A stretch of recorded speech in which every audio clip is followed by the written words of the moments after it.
Assalamualaikum warahmatullahi wabarakatuh. Halo Sobat Tani, kembali lagi dengan saya Fatima, staf R&D dari Klinik Tanaman Hortikultura Indonesia atau CTHI. Nah, para Sobat Tani pernah mendengar tidak dengan tanaman legum? Apa sih tanaman legum itu? Kemudian apakah tanaman legum ini memiliki dampak positif bagi lingkungan? Para Sobat Tani pasti penasaran kan? Oleh karena itu, tetap stay tune di channel CTHI karena kita akan membahas hal tersebut kali ini.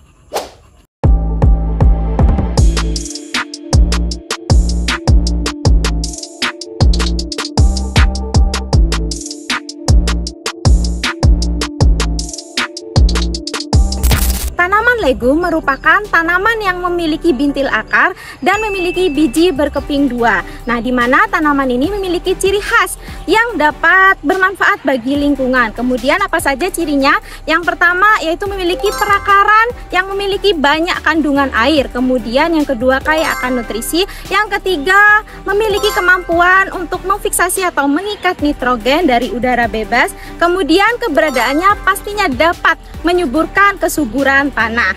Nah, kemudian apa saja sih tanaman legum? Nah, tanaman yang termasuk ke tanaman legum ini ada beberapa ya, seperti kacang tanah, kemudian ada kacang panjang, ada kacang kedelai, kacang hijau, kemudian ada turi, buncis, lamtoro, gamal, dan tanaman lainnya. Nah, para Sobat Tani tahu tidak? Kalau di farm CTHI saat ini kita sedang melakukan budidaya kacang tanah. Nah, ini tepatnya ada di lahan di belakang saya ini, di mana kacang tanah ini merupakan salah satu tanaman legum yang keberadaannya dapat memperbaiki sifat-sifat tanah. Lalu bagaimana cara kacang tanah untuk memperbaiki sifat-sifat tanah? Yang pertama yaitu kacang tanah memiliki bakteri Bradyrhizobium.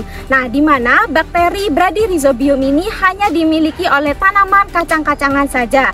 Bakteri ini berfungsi untuk mengikat atau memfiksasi nitrogen yang ada di udara bebas dan ditambahkannya ke dalam tanah. Kemudian yang kedua dapat meningkatkan kandungan bahan organik yang ada di dalam tanah, di mana kandungan bahan organik ini akan lebih mudah terurai. Yang ketiga yaitu menambahkan atau menyerap fosfor yang berada di bawah lapisan tanah atau tanah di lapisan bawah ya para Sobat Tani. Kemudian selanjutnya yaitu dapat mengikat partikel-partikel tanah agar dapat meningkatkan agregat tanah, kemudian dapat membentuk ruang pori yang lebih banyak. Lalu dengan menanam kacang tanah, tanah nantinya akan lebih gembur, kemudian lebih mudah untuk menahan air sehingga tidak mudah erosi, kemudian tanah juga dapat lebih mudah diolah. Nah, para Sobat Tani dengan menanam kacang tanah juga dapat mengurangi penggunaan pupuk kimia. Para Sobat Tani, pada saat tim CTHI melakukan budidaya tanaman kacang tanah di farm CTHI, nah ini kita menggunakan beberapa bahan-bahan dan beberapa teknik tertentu agar budidaya kacang tanah ini juga berhasil dan tujuan untuk memperbaiki tanahnya juga berhasil. Nah, yang pertama yaitu dengan penambahan beberapa bahan-bahan untuk menutupi lubang tanam dari penanaman kacang tanah. Nah, untuk penambahan bahan-bahannya yang pertama ada pemberian arang sekam. Nah, di mana pemberian arang sekam ini dapat meningkatkan kandungan karbon di dalam tanah. Nah, para Sobat Tani mungkin sudah tahu kalau arang sekam ini mengandung banyak karbon ya, sehingga penanaman kacang tanah dengan pemberian arang sekam dapat memperbaiki CN rasio yang ada di dalam tanah. Kemudian apa sih Mbak CN rasio itu? CN rasio itu adalah perbandingan jumlah karbon dan jumlah nitrogen yang ada pada suatu bahan organik.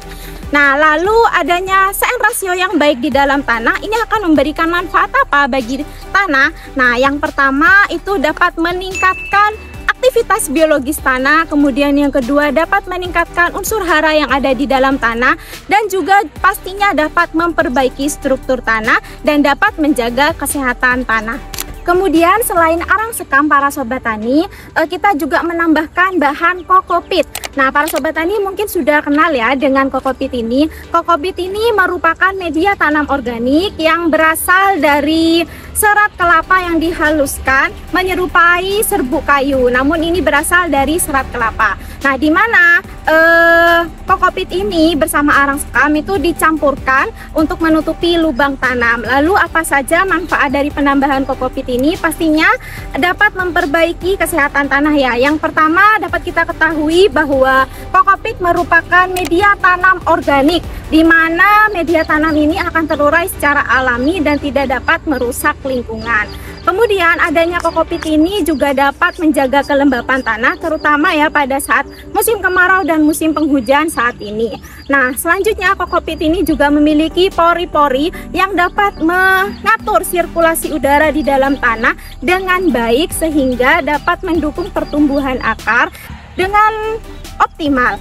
Lalu dengan penambahan kokopit dapat meningkatkan efisiensi nutrisi, di mana kokopit ini memiliki kemampuan untuk mengikat dan melepaskan nutrisi secara perlahan sehingga tanaman memiliki suplai nutrisi secara stabil. Selain menggunakan arang sekam dan kokopit, kita juga menggunakan kompos untuk bahan-bahan yang digunakan dalam penutupan lubang tanam saat penanaman kacang tanah, yaitu di mana kompos ini sangat bermanfaat bagi kesehatan tanah. Nah, seperti yang pertama dapat meningkatkan kesuburan tanah, kemudian yang kedua dapat meningkatkan unsur hara yang ada di dalam tanah, yang ketiga dapat meningkatkan nutrisi untuk tanaman, yang keempat yaitu dapat memperbaiki struktur tanah sehingga tanah lebih gembur dan juga dapat diolah. Selain itu, dengan penggunaan kompos, kita juga tidak perlu menggunakan atau mengurangi penggunaan dari pupuk kimia. Nah, para sobat tani, selain menggunakan penambahan bahan-bahan untuk media tanam pada penanaman kacang tanah, kita juga menerapkan salah satu teknik dalam penanaman kacang tanah. Nah, di mana penanaman kacang tanah untuk pembuatan lubang tanam, kita menggunakan kayu yang di ujungnya itu kita runcingkan. Nah, jadi kita tidak menggunakan arit atau celurit yang terutama celurit yang karat atau arit yang karat, karena hal tersebut dapat menjadi salah satu potensi untuk menularkan adanya jamur dan bakteri patogen ke dalam tanah. Nah, sehingga para sobat tani sebisa mungkin untuk tidak menggunakan arit yang berkarat, karena arit ini dapat menjadi perantara penularannya jamur dan bakteri patogen ke dalam tanah. Lalu kesimpulan dari video ini apa sih, Mbak? Nah, kesimpulannya begini para sobat tani. Jika para sobat tani mengalami kendala pada lahan atau media tanam di lahan pertanian para sobat tani, salah satu gejalanya seperti pada saat para sobat tani melakukan budidaya, pada setiap budidayanya hasil panennya kurang maksimal, padahal sudah melakukan perawatan dengan sangat baik. Nah, salah satu solusi yang bisa para sobat tani lakukan yaitu dengan menanam tanaman legum di lahan pertanian milik para sobat tani. Nah, tanaman legumnya terserah, monggo para sobat tani bisa pilih, bisa menggunakan kacang tanah, kacang kedelai, kacang hijau, kacang panjang, buncis, lamtoro maupun tanaman legum lainnya. Nah, di mana pada saat penanaman tanaman legum tersebut, para sobat tani juga harus memperhatikan mulai dari kualitas bibit yang digunakan, kualitas benih yang digunakan, kemudian cara penanaman, lalu bahan-bahan apa saja yang harus digunakan pada saat penanaman, agar tujuan dalam penanaman tanaman legum ini bisa tercapai dengan baik, yaitu dapat memperbaiki struktur tanah.